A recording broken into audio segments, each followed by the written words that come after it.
I am the way, the truth and the life. The scene around us changed. We were suddenly standing on what looked like clouds, but solid enough to walk on.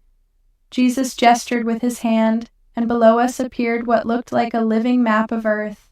"I'm showing you 3 events that will come before 2030, he said. Not to cause fear, but to prepare hearts. The first vision appeared before us like we were watching through a window. I saw oceans rising, storms bigger than anything I'd seen on the news.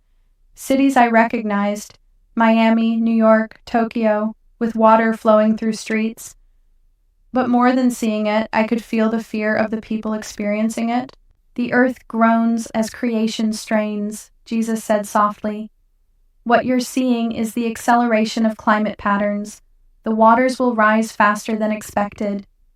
Island nations will cry out first, but many shores will follow. I felt tears running down my face. All those people, I whispered. Watch closely, he said. As the waters rose in the vision, I also saw something beautiful happening. People helping each other, strangers opening homes, nations that had been enemies working together, churches becoming shelters. It wasn't just disaster, it was also humanity at its best. In great trial comes unity that couldn't be found in comfort, Jesus explained. Hearts will turn toward one another, and in that turning, many will also find me. The scene shifted to a second vision.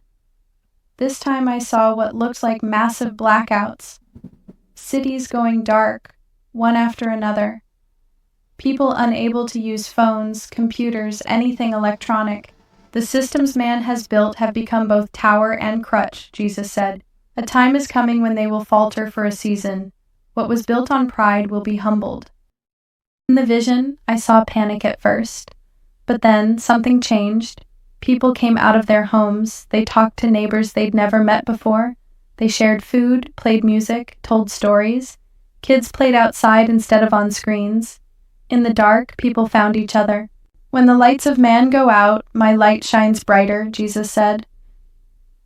Many souls who couldn't hear me through the noise will find me in the silence.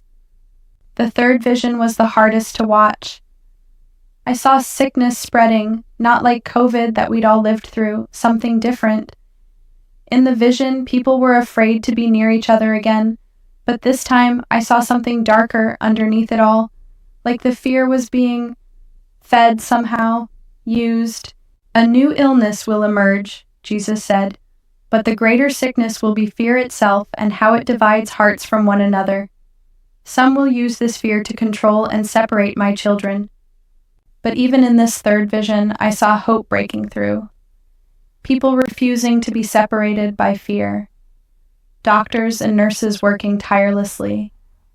Communities finding ways to care for each other while staying safe. And most beautifully, I saw people praying together, not in churches, but in homes, in hospitals, in parks, like a wave of prayer spreading across the world. In each of these events, remember what you're seeing, Jesus said, turning to face me directly. It's not the disaster that defines the time, it's how hearts respond. Some will turn away from me in anger, blaming me for suffering. Others will turn toward me and find I've been waiting with open arms. He placed his hands on my shoulders and his eyes looked straight into mine.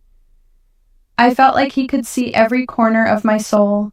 Brooke, I'm not showing you these things to frighten you or others. Fear is not from me.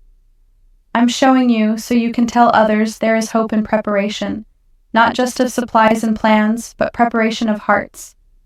I nodded, though my heart felt heavy with what I'd seen. There's something else you need to understand, he continued. These events aren't my punishment. They're the consequences of choices humanity has made, walking away from care for my creation and for each other. Even so, I will use these times to draw people back to what matters: love, community, compassion, and faith. Redeemed from among men, it is I, the perfect sacrifice whose blood atones for all sins in those who believe. It is I who was dead but is alive forevermore, and I who dwells in the hearts of my chosen one.